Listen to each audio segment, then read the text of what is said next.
जय शिव शंकर मित्रों। मैं आप सभी का हरीश पांडे आज फिर से एक नए राशि परिवर्तन की सूचना लेकर के उपस्थित हो गया हूं। आज मैं आपको बताने जा रहा हूं आप मकर राशि वालों को कि सूर्य राशि परिवर्तन का आप मकर राशि वालों पर क्या प्रभाव पड़ने जा रहा है, क्योंकि सूर्य का राशि परिवर्तन होते ही बहुत बड़ा समीकरण बदलने जा रहा है।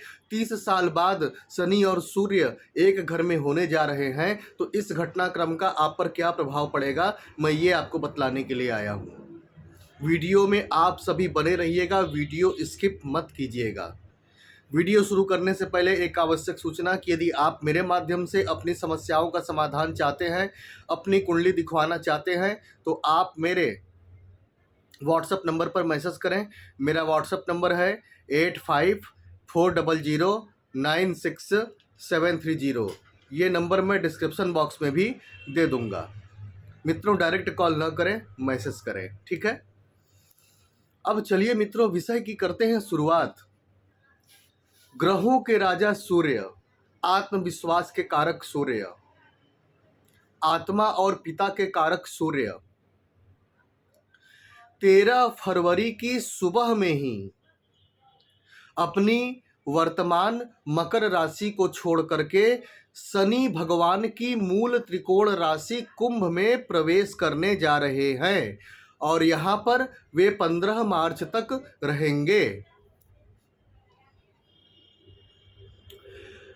कुंभ राशि में प्रवेश करते ही सूर्य और शनि की युति बन जाएगी। मैंने शनि के अस्त पर इसलिए अभी तक वीडियो नहीं बनाया था कि शनि भगवान तो अस्त हो गए हैं 31 मार्च से ही, और जो कि 5 मार्च तक रहेंगे, लेकिन शनि देव के अस्त होने का वास्तविक परिणाम आपको अब 13 फरवरी से मिलना शुरू होगा। और क्या परिणाम मिलना शुरू होगा उस पर मैं वीडियो कल परसों में बनाकर डाल दूंगा। आपका इस पर क्या सुझाव है वो आप कमेंट बॉक्स में ज़रूर दीजिएगा। क्या आप अब भी मुझसे चाहते हैं कि मैं शनि अस्त पर वीडियो बनाऊं, क्योंकि बहुत बाकी लोगों की अपेक्षा काफ़ी लेट हो गया है। मैं सूर्य पर आता हूं। तो अब सूर्य शनि की युति बनेगी। सूर्य शनि कौन है? दोनों के दोनों आपस में एक आदर्श शत्रु हैं। पिता पुत्र होते हुए भी एक आदर्श शत्रु हैं। आदर्श शत्रु मैं क्यों कह रहा हूं? क्योंकि दोनों ज्ञानी हैं। सूर्य जगत की आत्मा है और भगवान शनि न्यायाधीश है। देखिए, दो अगर साधारण व्यक्ति एक ही घर में रहें और दोनों शत्रु हों तो आपस में मार काट मचा सकते हैं, लेकिन जब दो ज्ञानी ग्रह एक ही घर में हैं तो उनकी शत्रुता और उसका जातक पर प्रभाव कुछ अलग ढंग का होता है। तो इसका आप पर क्या प्रभाव पड़ेगा अब मैं ये बताने जा रहा हूं, इसको आप ध्यान से सुनिए। मकर राशि वालों, ये प्रोग्राम आपकी जन्म राशि, आपकी नाम राशि पर आधारित है। इस गोचर का मकर राशि वालों पर क्या प्रभाव पड़ेगा यही बताना मेरा आज का उद्देश्य है। चलिए शुरुआत करते हैं। देखिए, ये गोचर आपकी राशि से द्वितीय भाव में बनने जा रहा है, जहां पर पहले से ही शनिदेव कुंभ राशि में विराजमान है। द्वितीय भाव में बनने जा रहा है। सूर्य देव द्वितीय भाव में गोचर करेंगे। द्वितीय भाव में गोचर करते ही सूर्य शनि की युति बन जाएगी। इस युति के कुछ दुष्परिणाम हैं और इन दुष्परिणामों का प्रभाव दो प्रकार के लोगों पर ज्यादा पड़ने वाला है। पहले मैं ये बता दूं, उसके बाद मकर का फलादेश बताऊंगा। वो दो प्रकार के लोग कौन होंगे? पहले तो वो जिनकी कुंडली में ऑलरेडी सूर्य शनि की युति बनी हुई है, वो ज्यादा प्रभावित होंगे। और दूसरा, जो कुंभ राशि के जातक होंगे वो ज्यादा प्रभावित होंगे।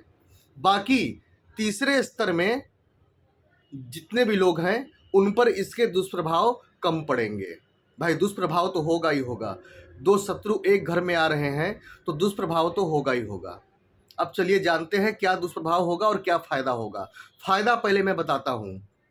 देखिए, चूंकि धन भाव में भगवान सूर्य आ रहे हैं, धनवाड़ी कुटुंब के घर में भगवान सूर्य आ रहे हैं, तो धन का प्रवाह तो कुछ बढ़ता हुआ दिख रहा है, इनकम आती हुई कुछ दिख रही है, लेकिन धन का संचय नहीं हो पाएगा। आप धन बटोर नहीं पाएंगे, इकट्ठा नहीं कर पाएंगे, उल्टा आपकी सेविंग्स खाली होती हुई दिख रही है 13 फरवरी से 15 मार्च के बीच में। इनकम होगी, इसमें नो डाउट, लेकिन आपकी जो सेविंग्स है वो खाली होती हुई, खजाना खाली होता हुआ दिख रहा है। चूंकि द्वितीय भाव धन वाणी कुटुंब का होता है, तो अब मैं वाणी पर आता हूं। वाणी में आपके कठोरता बढ़ेगी इस गोचर में। आप इस बात को गौर कीजिएगा कि आपके वाणी की बढ़ी हुई कठोरता से दूसरों को चोट न पहुंच जाए, क्योंकि इस जीभ में हड्डी तो नहीं होती, लेकिन इससे पहुंचाई हुई शब्दों की चोट का कोई इलाज भी नहीं होता। तो आपकी वाणी में कड़वाहट बढ़ने वाली है, और इस कड़वाहट के कारण से संबंध बिगड़ेंगे।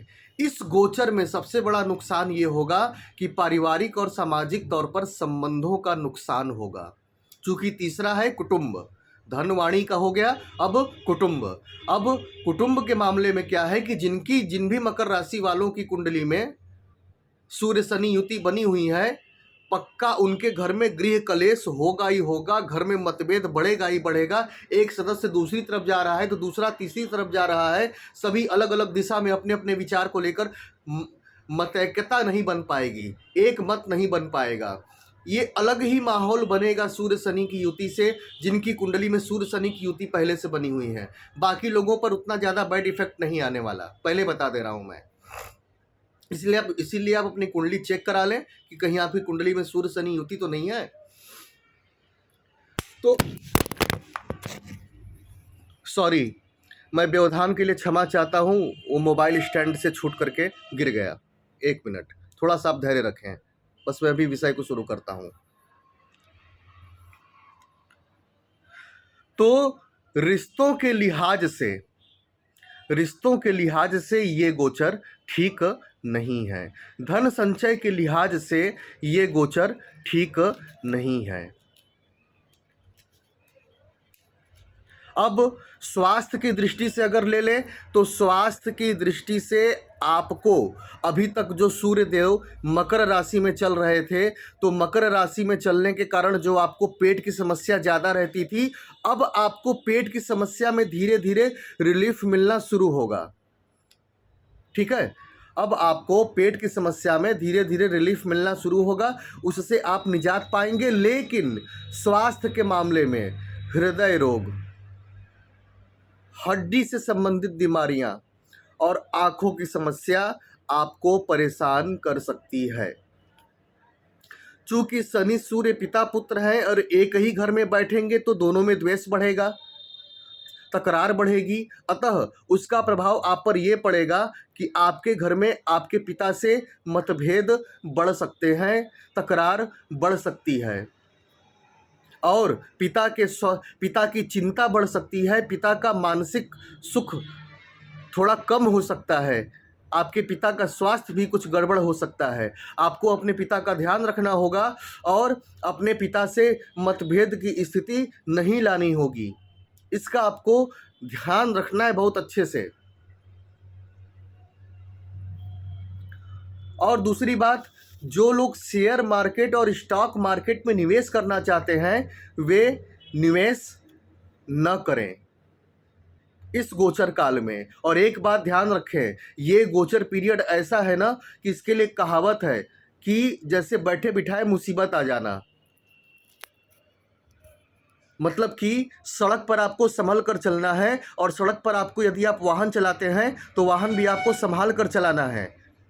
हो सकता है बिना किसी कारण के कोई वाद विवाद खड़ा हो जाए। दूसरी बात, इस गोचर पीरियड में किसी भी प्रकार के विवाद में आपको नहीं फंसना है, वरना आप बहुत बुरे फंसेंगे। कोर्ट कचहरी और जेल तक का चक्कर हो सकता है। ये 1 महीना मकर राशि वालों पर भारी है। अब भले आप ये कहें कि मैं हमेशा नेगेटिव बोलता हूं, लेकिन मेरा ये कर्तव्य है कि आपको मैं सावधान करूं। समझदार लोग सच्चाई को स्वीकार करेंगे, और जो थोड़े से हड़बड़बाज हैं वे भड़क करके कमेंट में नेगेटिव कमेंट करेंगे कमेंट बॉक्स में। अब मैं क्या करूं बताइए, या तो सच्चाई ही आपसे बताना बंद कर दूं।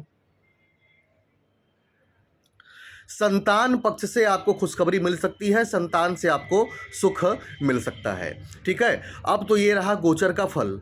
अब मैं आपको इसके लिए उपाय बतलाता हूँ। ठीक है, शनि और सूर्य दोनों से संबंधित आपको उपाय करना पड़ेगा। पहली बात ये, सूर्य से संबंधित उपाय, सूर्योदय के पहले उठना पड़ेगा आपको। ठीक है, सूर्योदय के पहले उठिए और सूर्योदय के दौरान भगवान सूर्य को, या सुबह 8 बजे के भीतर भगवान सूर्य को ओम आदित्याय नमः बोलते हुए अर्घ्य प्रदान कीजिए। ठीक है, ओम आदित्याय नमः बोलते हुए अर्घ्य प्रदान कीजिए। और शनि देवता से संबंधित उपाय क्या है कि भगवान शनि से संबंधित उपाय ये है कि आप बजरंग बाण का कम से कम 21 बार पाठ कीजिए।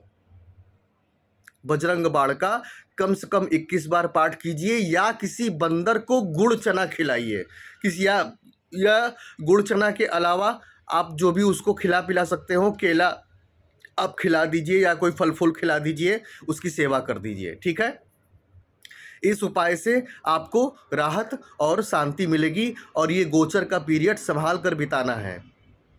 जो लोग पहले से विवाद में फंसे हैं उनका विवाद बढ़ सकता है, अतः अपनी इस जुबान पर, क्योंकि सारे विवाद पैदा होंगे इसी जुबान से, क्योंकि ये गोचर आपके वाणी की कड़वाहट बढ़ा रहा है, तो आपको बहुत संभल कर रहना है। बस मैं इतना कहूँगा। ठीक है, तो मित्रों आज के लिए बस इतना ही। जाते जाते फिर से कह दूं कि यदि आप मेरे माध्यम से अपनी समस्याओं का समाधान चाहते हैं, अपनी कुंडली दिखवाना चाहते हैं, तो आप मेरे व्हाट्सअप नंबर पर मैसेज करें। मेरा व्हाट्सअप नंबर है 8540096730। ये नंबर मैं डिस्क्रिप्शन बॉक्स में भी दे दूंगा। मित्रों डायरेक्ट कॉल न करें, मैसेज करें। तो आज के लिए बस इतना ही, मुझे आज्ञा दीजिए, मैं चलता हूँ। जय शिव शंकर।